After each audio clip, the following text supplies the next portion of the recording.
SuperTalk Mississippi media production. When addiction takes control, getting help can change everything. Parkwood Behavioral Health System offers compassionate, evidence-based addiction treatment for adults right here in Mississippi. Take the first step today. Visit parkwoodbhs.com. Healing starts here. With limited exceptions, physicians are not employees or agents of this facility. And now, Sports. Get ready, sports fans. It's time for Chasing Foul Balls on SuperTalk Pike County 93.5 and streaming worldwide on the SuperTalk Mississippi app and on your Amazon Alexa devices. Chasing Foul Balls, your weekly source for all the sports news and interviews important to Southwest Mississippi.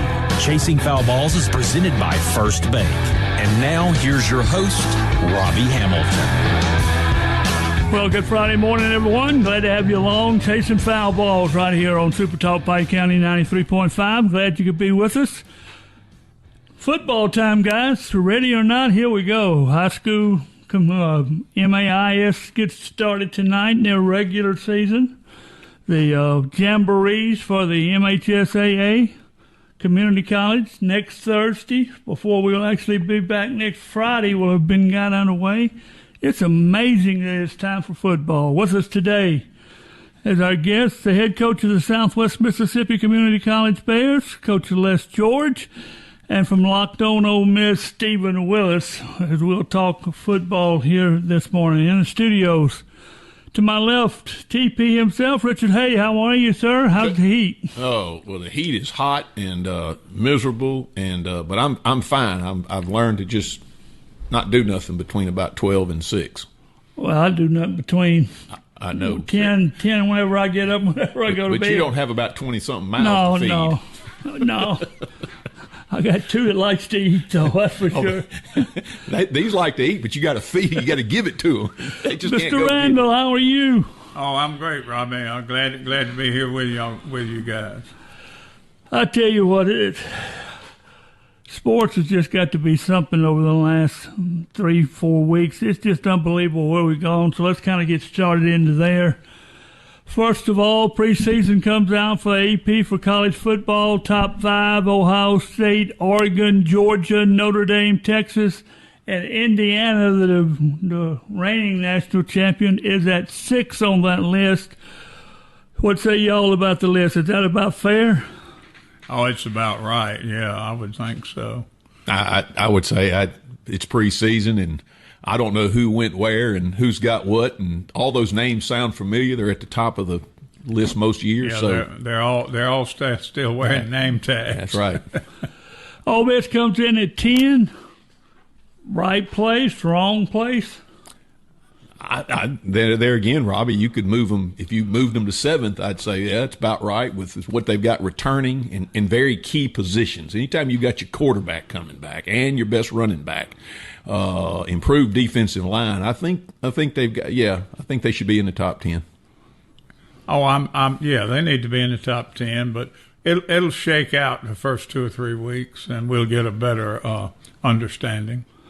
LSU's at 13. Same question. Is that a fair rating to start the season? Close enough. Yeah, the big thing there is, with all the things they've done, too many question marks. The thing that surprised me most about the top 25, no SEC team received a first-place vote. Now, when did that happen? Oh, we'd have to go back to the history books on that one. Yes, sir. Very unusual. 10 of 27 of the top teams from the SEC, yet they didn't receive a single first-place vote. Yeah, but that's normal. But now the Big Ten has been making some inroads. Yeah, I don't think it's any, which one would you pick? If you were going to pick one to get a first-place vote, well, there'd be half a dozen or so. And but they're not getting one doesn't mean they won't be there at the end. Richard, will an SEC team run the table in the SEC this year? No. I just think with 9 games, and it's an extra game one way or the other, the quality of the opponents, I think we're going to be one of those deals where they beat each other up. I would venture to say the champion might have they probably have a 10-2 team, but there's going to be a lot of good teams 9-3. I agree with Richard. 9 games. I guess it's all, as Reese would say, follow the dollar, all about the dollar. But they're going to beat one another up, and, they're going to be injuries, and they're going to take their toll. Speaking of beating each other up, look at it this way. There's 10 SEC, SEC teams in the top 10. They play 27 games against each other. That's 27 L's somebody's got to get. Yeah. Now, what's it going to do to the SEC when it comes time to decide who the top 12 or 14 teams are? They're not going to be getting any buys, I don't think. But it's just a dog eat dog thing there, and you got to do it every week. And there are no gimmies in the SEC.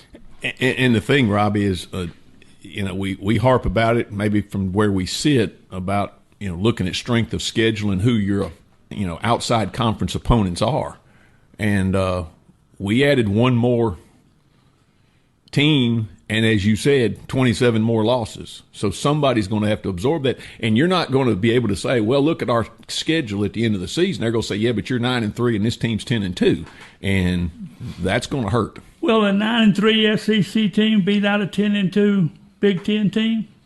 No, I don't think so. Probably not, especially after Indiana ran the table last year. Unless they happen to be the SEC champion. If they were the SEC champion and be 9-3, I think they probably could. Did y'all read the article? It came out the last couple of days where the one school I remember, North Carolina, has petitioned their state legislature for money to do sports improvements.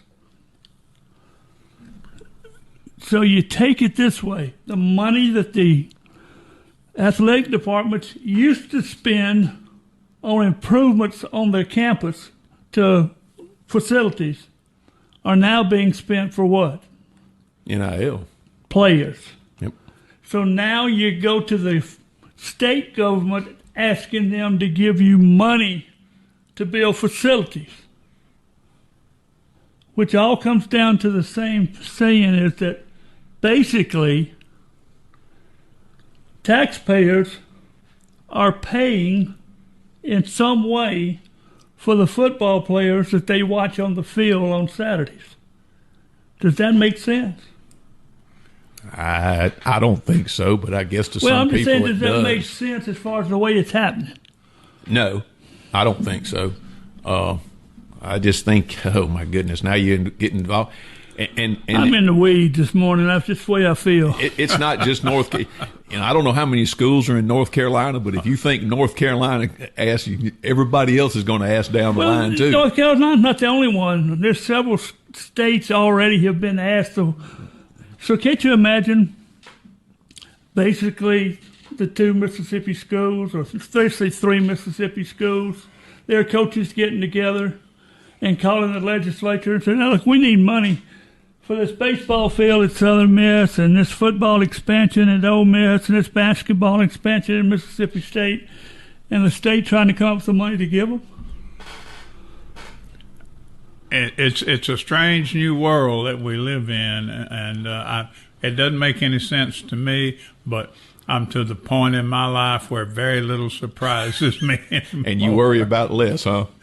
And not much I can do about it. So, yes, that's true. I guess where, to me, is where do you put the end of it at? Is because Delta State and the other schools in the state are going to ask for money too? They're not going to get the money. They don't have the pull to get the money. And that becomes a political, bigger football than we've got. Well, that's all it is right now. See, it's not no bigger. You can't get much bigger than it is now. Oh, I tell you what, it's really going to something. SEC championship last season. Let me rephrase that. The SEC championship game could be the last season this year. The playoffs will expand. It will cover about $1 million the SEC made off their championship game. So do y'all see this as the last year for the SEC championship game? I do, because you don't want to have the best team that has a chance to make the playoffs with their record lose in the championship game, and then that be held against them.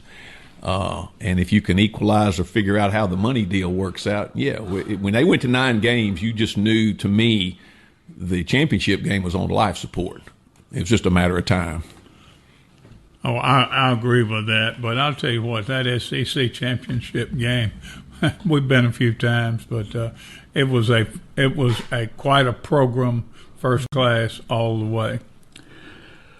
Final NCAA question: if the playoffs get extended, will the bowl games go away? And I'm talking the secondary bowl games, not the top tier that will continue to sponsor the NCAA championship games. The second tier bowl games, will they go away? The only reason I think they would stay around is because if you expand the playoffs, you're going to need to play them somewhere. And if that second tier level is I don't take those. They don't play these playoff games on the campus. Then I don't be. Well, if they're going to play them on campus, then the bowl games will go away. Yeah, then I don't play them off the campus. Playoff games are going to go to the campus till you get to the big rounds, which will go to the others. Unless you take a city that's got a big chamber of commerce and wants to ask 2 teams to come play just for the sake of come and play, that's fine. But other than that, they'll go away. Robbie, they've pretty much gone as it is. You know, the ones we're talking about, and we don't mean to demean anybody, but you try to watch them. They never pan the stands because there's basically no one there. So the answer to that question is a resounding yes. And they, years ago when ESPN bought 90% of them, they're going to put them on. They got to put something in that time slot, and you're going to watch them. Or they're going to air them, and those are the ones that they're going to air them. They're going to air them. They got to fill that slot, and whether we watch them or not, they're going there, and that's second part of that. Will the bowl games, as they sit now, the secondary games, become my favorite word, week 0 games? For example, the Ole Miss Louisville game. Yes. Would that potentially be, say, if it was next year, the so-and-so bowl being played the first game of the year? Yes, I can see where you're going with that. I think see that as a possibility, but it's hard to get people excited about going to a bowl game in late August or early September when it's almost 100 degrees. But if you build it up, they will come. Just like Ole Miss and Louisville don't have a sellout crowd, and it's going to be hot. And it's only going to be the first week of the season, but the folks will be there. If so, that's good for them. Nashville's a lot hotter town to go to with other things going on around it. But some of these other places, they might not draw that well, even if it's 100 degrees. Just to follow up, the cheapest seats on the resale market for the Ole Miss LSU game, the cheapest seats for the Ole Miss LSU game are $614. Have we outpriced the average guy going to the football game? You've outpriced this average guy, I can tell you. Oh, yeah, that's been done some time ago. Long time ago. And that's before you have to travel and spend the night. That's just a ticket, as you said. Yeah. It's amazing. It's amazing. 2 final things. Passing in the last week, we hated to hear about Joe Dean Jr., who brought the basketball camp to Southwest for all those years. Joe Dean Jr. passed away, and the former administrator out at Park Lane, Billy Swindle, passed away. And let's add another one. Jimmy Young, the 3-time All-American at Ole Miss, played a little pro ball in the Yankees organization, passed away up in Arkansas, but really a really good guy. Yeah, tough week for our Southwest Mississippi family down here. Joe, that was always a big excitement during the middle of the summer, and that's been missed, and he'll be missed tremendously. Final question: what do you call them, fireflies or lightning bugs? Well, I can tell you this: over in East Macomb, they were lightning bugs, And then I saw in biology later that there were fireflies. So that's still a lightning bug to me. Every time it's dark and I'm out with my granddaughters, I go, there goes a lightning bug. I don't never say, there goes a firefly. It's a lightning bug because it's lighting up. Did you ever catch them in a jar and gosh, make yes. necklaces out of them?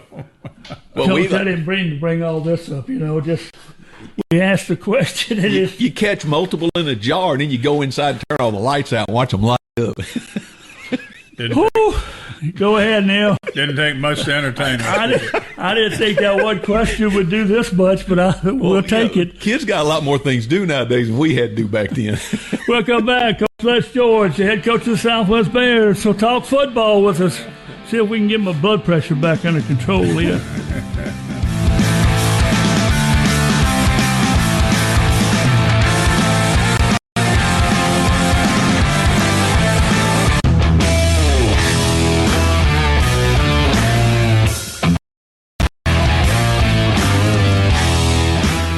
Welcome back, Chasing Foul Ball. It's Friday morning. It's football time in Southwest Mississippi. Let's see. Tonight, Park Lane travels down to Gulf Shores to play Gulf Shores High School. That ought to be an interesting contest. Centerville is over at Central Hines.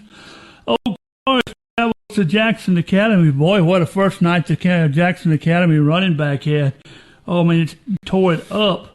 Preps at UMS Wright in Arkansas, and of course MRA plays Ravenwood again. So some great high school football games on the MAIS side, getting the season started. MHSAA, as we mentioned, they're playing all their jamborees tonight, so you kind of get the first look at what these teams will look like. Joining us here in the studios this morning, Coach Les George, the head coach of the Southwest Bears. How are you, Coach? I'm doing great.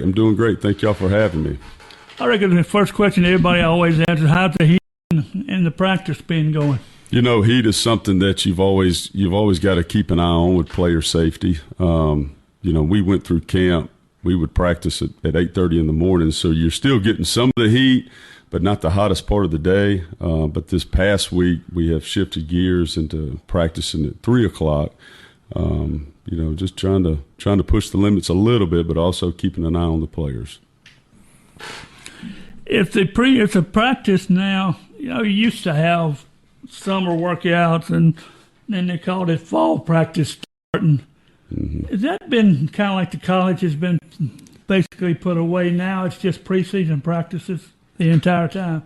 Yeah, I mean, when you get them here in July, you can't practice, but you get them in the weight room, you get them out there running, conditioning. They'll take a couple of classes, but we'll format, some, I wouldn't say practice, but it's more walkthrough, situations to where you're getting the guys to learn, whatever position they're playing and the schematics of things. And once August 1st hits, then you get into preseason camp, which nowadays really isn't like preseason camp back in the day. Back when I played, you had 3 a days, now you can only practice, once a day. And so we did that in the mornings, and in the evenings we would have our quote unquote, not really a practice, but we would just walk through, having a scheduled setup. You schedule this year for the MCCC, whatever the letters are. We've changed. I can't keep up with what's going on. MACCC. Something. Yeah.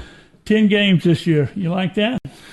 It was something that in the beginning phase of this, you had 9 games with a bye week, and then it was 10 games, and it kept going back and forth. I mean, my personal opinion, I like the bye week. I felt like, especially last season, with beating Jones, the bye week was beneficial because we were able to get some players healthy, to get them back. So that was – but at the end of the day, man, if it's 10 games, 11 games, whatever it may be, we're going to be ready to play. This league is a tough league. 6 came out ranked in the preseason poll for the NJCAA. That's a tough walk no matter who you play, isn't it? Ain't no doubt. I mean, it's our league now it's got some good balance to it. I mean, you could lose any week. It doesn't really matter who you're playing. So It's tough. It really is. But at the end of the day, it's all about, approaching it with the right mindset and, how our preparation is. We preparing well enough for the game. So it's going to be a challenge. Coach George, you kick off next Thursday night at home. Hope we get a good crowd here. Expect a good crowd as always. Yes, sir. What about your coaching staff? I understand you've had a change or two. I have. I've actually got 2 new coordinators this year. Our offensive coordinator is Bo Willis. Bo and I worked at Holmes together for a year, and our offices were right next to each other, so we spent a lot of time together, during that time, and built a really good relationship. And when I had that position open up, he was the first guy that popped in my mind. And really, when I took the job last year, he and I had talked about him coming here. But he was in a pretty good situation where he was, at the high school in Tennessee, and they were having some success. And so he kind of felt like he wanted to stick it there a little bit longer, hang around. And when I had the position open this year, I immediately picked up the phone and called him, and he felt like it was time to, come back in this league. And I'm really excited to have him come in here, and he's done really well. So far we're gonna find out next week, right? Pretty good test to start with, huh? That's it. And defensive coordinator position came open, and Blake Frazier was a name that had popped up. Blake was a guy that I had kind of known over the years.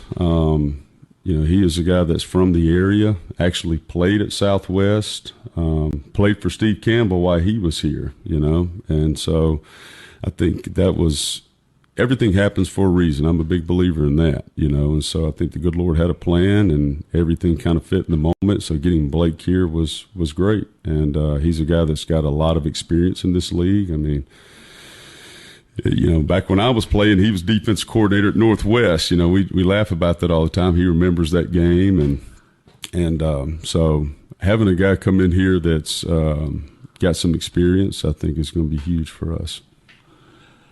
Everybody wants to know, when they talk about a new team or team starting this year, who's the quarterback going to be? Yep. So we've gotten Jakari Williams in. So Jakari was quarterback at Syracuse.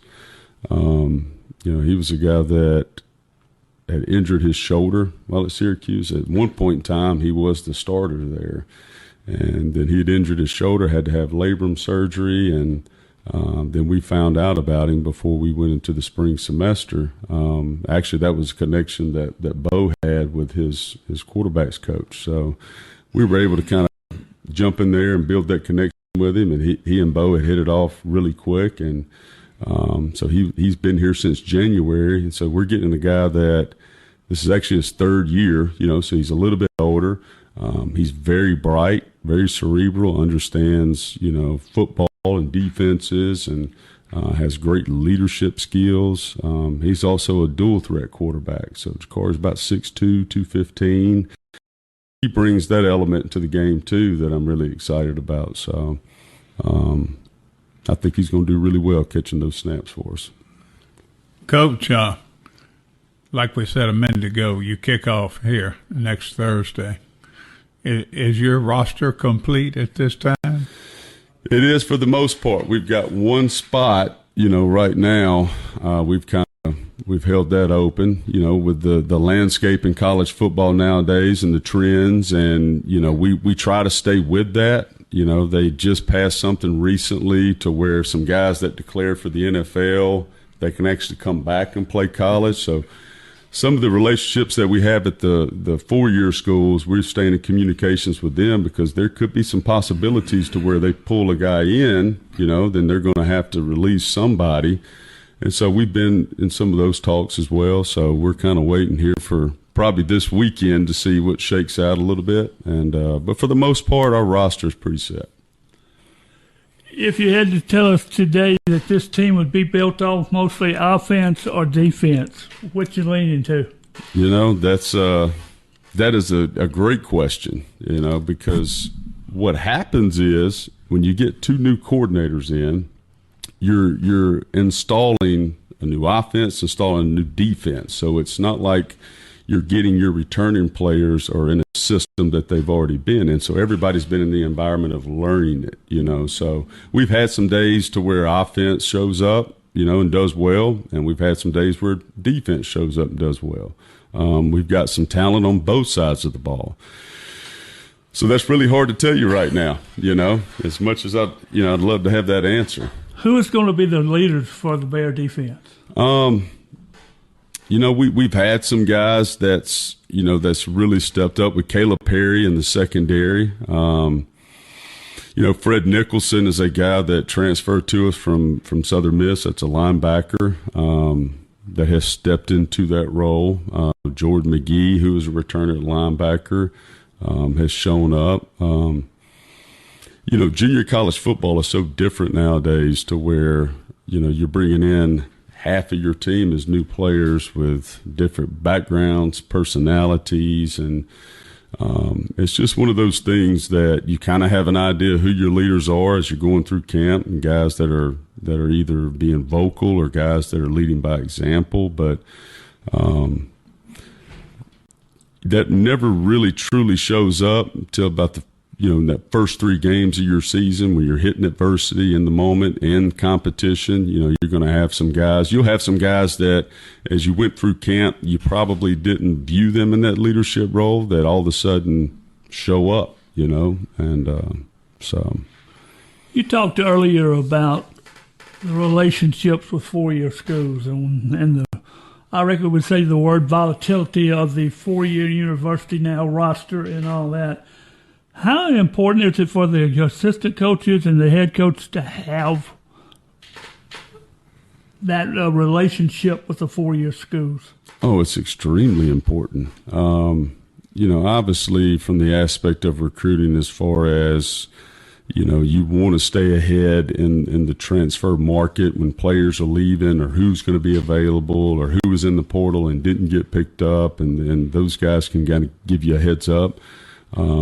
But to me, it's extremely important. The number one deal is when you're getting your players recruited from here to those places. You know, there has to, I'd say today more than ever, you know, there is some salesmanship and some things that go into it when you're getting players recruited, because they're evaluating so many players out there, you know, they're going to go portal first. Then you've got your pool of players that are high school players, right?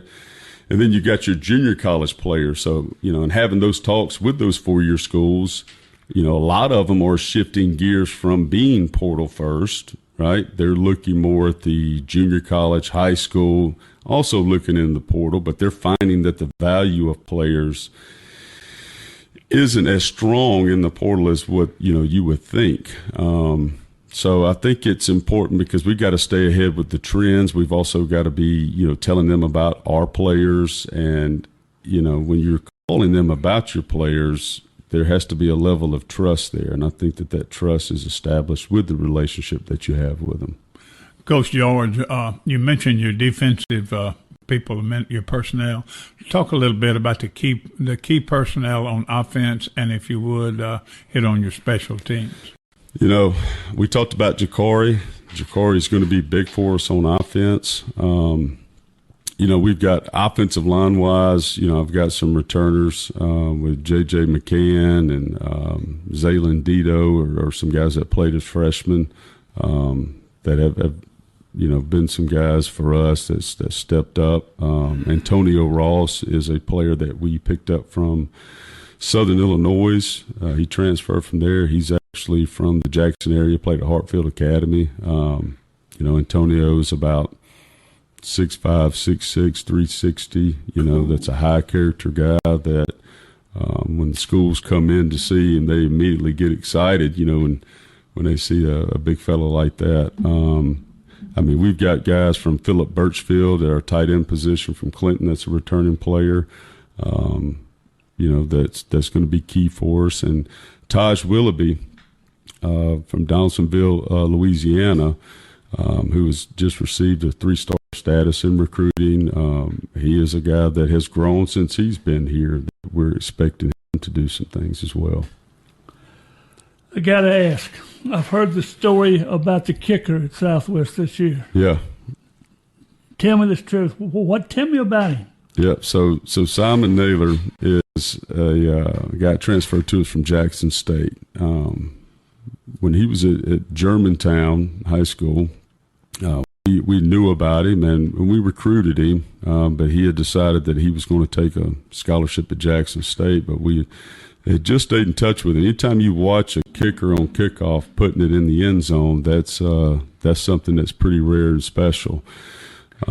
So he played at Jackson State last season and just did kickoffs and was putting them in the back of the end zone pretty consistently. But he wasn't getting any field goal opportunities, so he wanted to come play for us.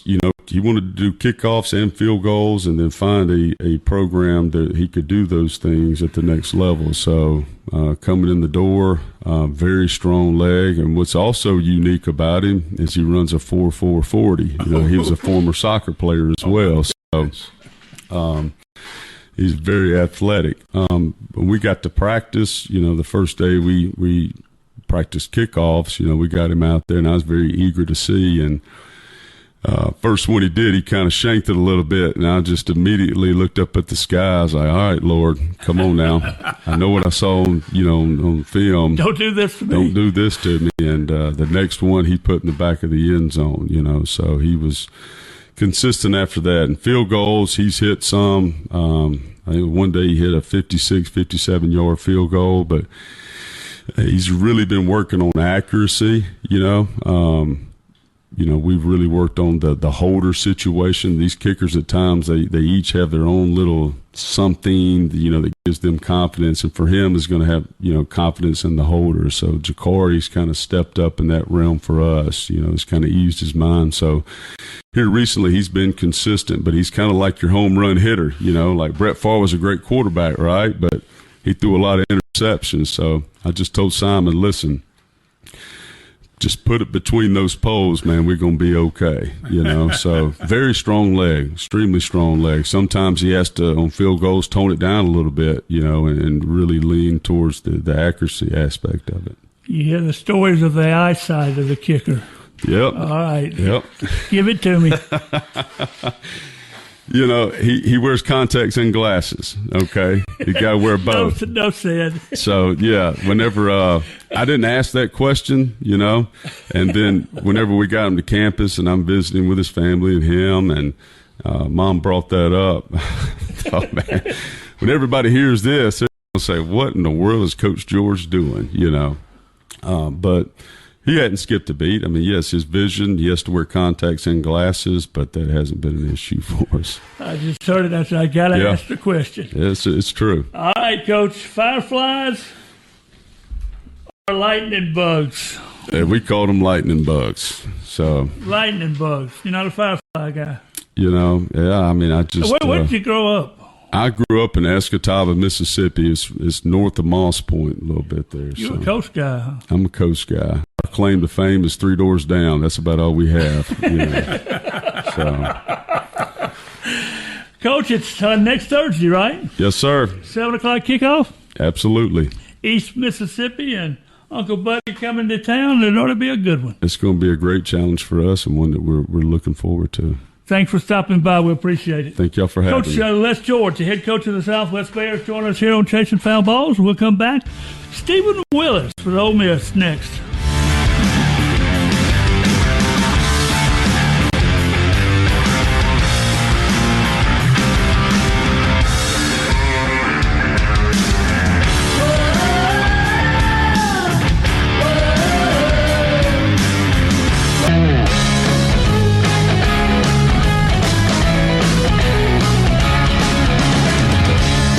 Welcome back, Chasing Foul Balls this Friday morning.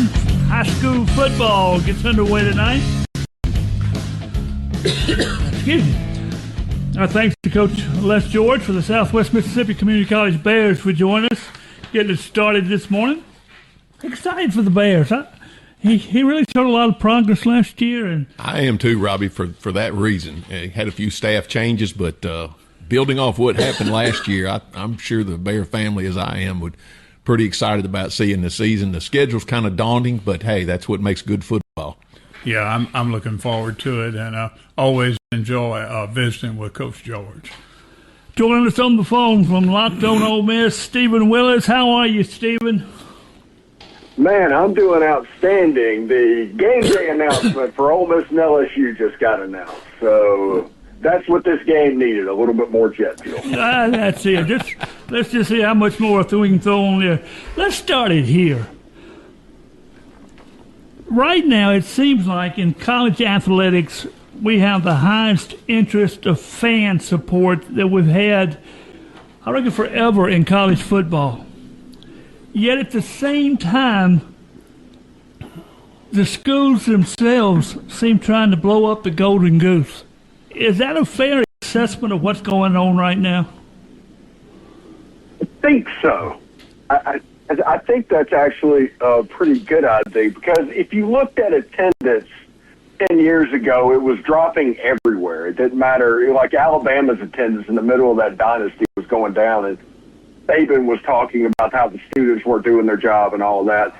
And the ticket prices started going up at that point to try and, gauge interest. And that worked for a little bit to make money, and now it just appears that they're just playing hey, we're just going to do drama all the time and make it like a reality show, and maybe you'll pay attention then. Now, I'm curious what happens next, but the metrics are there, but the interest, I don't think it is what it was in 2008.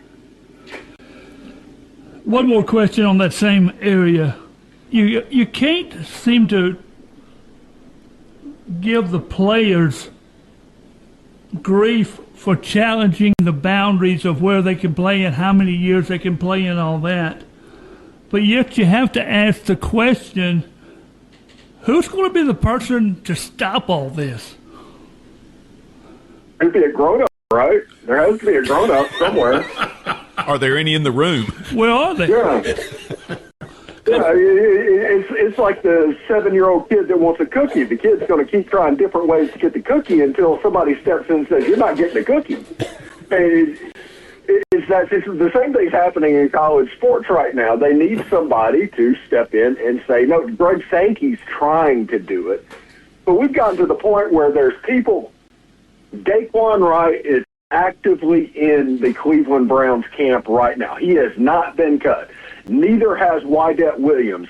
Both of them got into the transfer portal and might be trying to come back to college if they get cut. We got to stop it. We are Fonzie on water skis right now. We are heading towards the raft. Stephen, this is Richard. Hey, all the excitement over Ole Miss football and the game coming up, and like you said, a little out of the excitement with game day. A lot of turnover that we have, and a lot of new faces. Talk about some of the key additions. I know we had a wide receiver come in from Texas, a couple of guys from LSU, but talk about the 4, 5, 6 guys that might make a really big impact to a really good football team this year.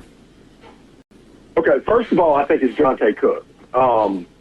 I cover the Under Armour game each and every year because it's down here by me and all that, and I go over there, and I've had my jaw on the ground after practice exactly twice over the last 5 or 6 years. One was Zach Branch, who ended up going to Georgia. Everybody knows about that. The other was Jonte Cook before he went to Texas. This is a guy that has Elijah Moore plus ability if it clicks. Now, the rumor is in fall camp it's clicking. We need to see what happens whenever Louisville's on the field at the end of the month. But Jonte Cook would be the first one. The second one is Keaton Thomas. He is a guy that's been bragged about by Pete Golding himself, that he might be one of the best linebackers he's ever coached. And I want to see what that looks like, because you sit back and it's like, man, you were the defensive coordinator at Alabama and won a national championship, and you were there for like 6 years. If you say that and you mean that, I want to see what that looks like. And the other is Edwin Joseph, defensive back, transfer out of Florida State. He is the typical Florida free safety guys. Like any coach at Miami, Florida State, or Florida that has bad DBs or bad wide receivers needs to be instantly fired. And that's the way that works. Edwin Joseph is a guy that has all the athletic ability in the world. I want to see what he looks like on that. The big guys, Mekhi Barrow, big 350-pound man that's going to be replacing Xavier Harris, transferred from the Florida Gators. I want to see what that looks like as well. And Tommy Kinsler, who I think is going to eventually be the right tackle and win out in this situation. I want to see what he looks like on the edge. Like the first game, the first week, you're ranked versus Louisville. That's the only college football game like that. And Louisville is really good on the defensive line and especially on the ends. It's going to be a job for the right tackle. I'm curious to see what that looks like. Stephen, this is Neil Randall. Talk a little bit about how the Ole Miss team this year will look different from past years, especially with the new coordinators and new head coach. Not much. If you're an Ole Miss fan and you followed them, you're going to see things and it's going to look familiar. But I think it's important to realize you're not having an offensive coordinator that came in that has been Charlie Weiss all the way through. Now, he was there when Weiss was there, but he was not – the core in building this was not that. He was here with Jeff Levy at Ole Miss. So I think the offense is going to take some traits from the Jeff Levy time, going to take some things from the Charlie Weiss time, and also going to add some air raid type stuff because Seth Luttrell, Graham Harrell, those guys had an influence on him as well. So that means you're going to see the screen game return to what is going on. He said 80% of the offense is exactly what you have seen. 20% of it is just kind of tweaks and things like that. I'm excited about John David Baker because I tell people all the time, he is not smallly responsible for where Ole Miss is right now, and that is because of one reason. He is the guy that recruited Jackson Dart to Ole Miss, and he deserves all the credit for what is going on in Oxford right now because of that thing, and him and the offensive line. I think it's going to look really cool, but it's going to be very familiar to people that follow Ole Miss. Stephen, this is Richard Hay once again. I'll talk about the defensive side for a little bit. I was fortunate enough to see Centurion Perkins when he played in high school at Raleigh. Followed his time at Ole Miss. I know he went through the injury. He looks like he's completely healed. Is Ole Miss going to work with an improved defensive line to let him float, or are they going to give him a position and play? Because he just seems like a guy that can make plays all over the field if that's what coaches want him to do. See, last year, and they didn't talk about it very much, but Ole Miss had a soft spot last year, had a hole last year that they had to cover up. And that was, in their opinion, the safety position. So you saw a lot of drop 8 coverage, not because they wanted to, not because that was a choice, but because they had to protect those guys. One of the casualties of that was Suntaran Perkins. And the ability to drop, if you're dropping back in coverage, you don't want Perkins to be the guy that's dropping back. So he ended up with 4.5 sacks last year after 10.5 the year before. I do think this year, with the addition of Jay Crawford, the transfer, he's going to be the number 1 corner at Ole Miss. Like he was like that when the day he walked on campus. That's how good he is. Jalen Braxton is supposed to, they're bragging about what he can do. That means Antonio Kite, who was probably the best defensive back that Ole Miss had a year ago, he's fighting for the 3rd cornerback position if it's those two. And then you have Jonel Aguero, Edwin Joseph, Sharif Denson brought in. Ole Miss spending on defensive players this year, I think, is a pretty big key. But that secondary, if they cannot, if the defensive line and the front 7 do not have to worry about what's behind them, then you get to see them get exotic up front and create the explosive plays that Pete Golding's kind of known for doing, especially at the defensive end position like Suntaran Perkins or maybe a Blake Purchase or Jonathan Maldonado. Stephen, this is Neil again. Talk a little bit about the kicking game, special teams in general. Best special teams in college football. I don't think it's particularly close, honestly, either. Just go back and look at the Sugar Bowl, the top 2 longest field goals in Sugar Bowl histories by Lucas Carnera, and then the next week he hit it like a 56-yarder against the Miami Hurricanes.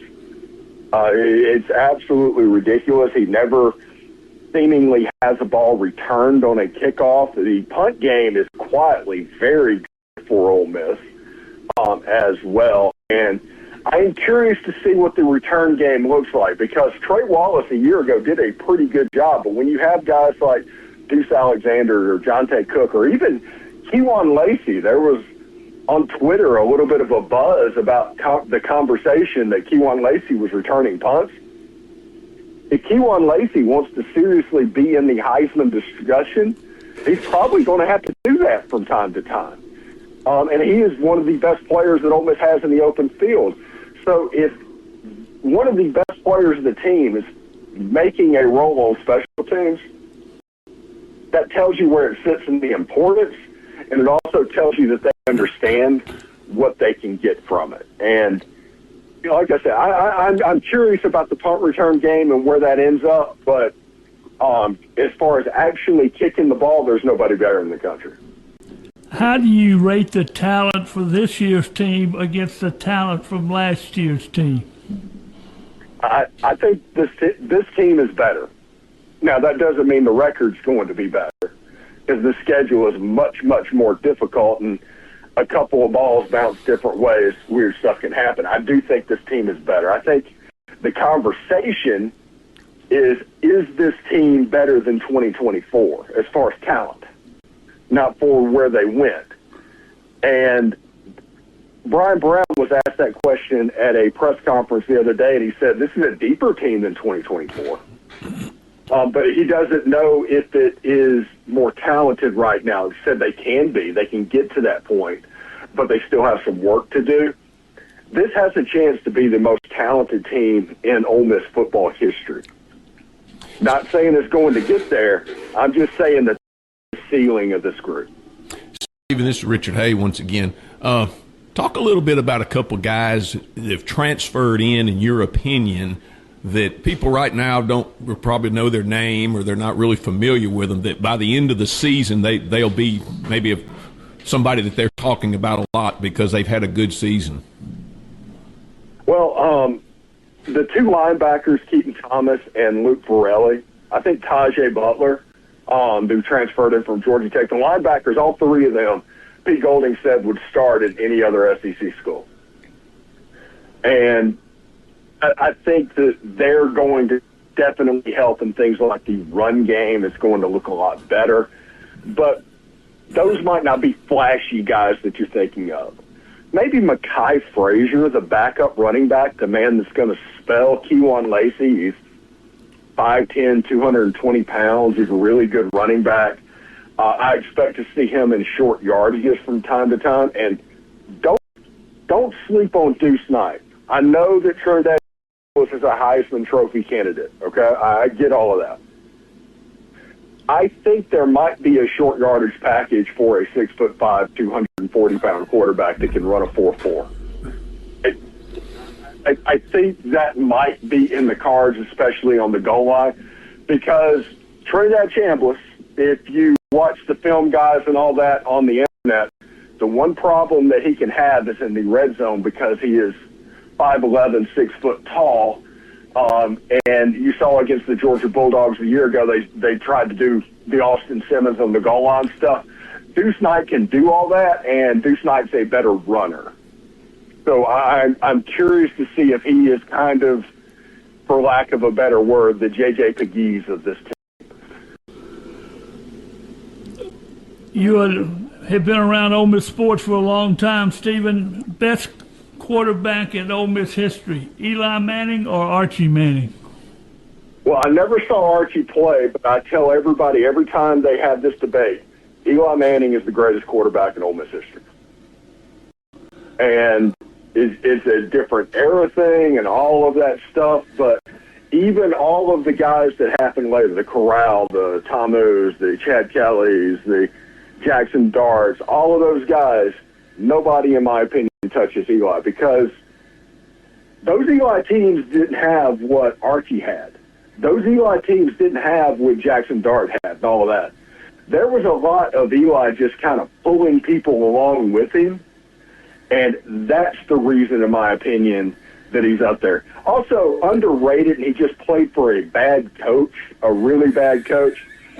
I think John Forcade needs to at least be mentioned because he could do stuff that Ole Miss quarterbacks for about 10 years before and 10 years after couldn't do. Final question. We've been talking about all day with our guests and our guys here in the studios. When you were growing up, were they fireflies or lightning bugs? They were lightning bugs. Yeah, running around Rankin County, running around Simpson County, yeah, there were lightning bugs. I tell you, we got a bunch of country guys on this program. Everybody's saying lightning bugs. Nobody's saying fireflies. It's amazing. Man, we had to drive.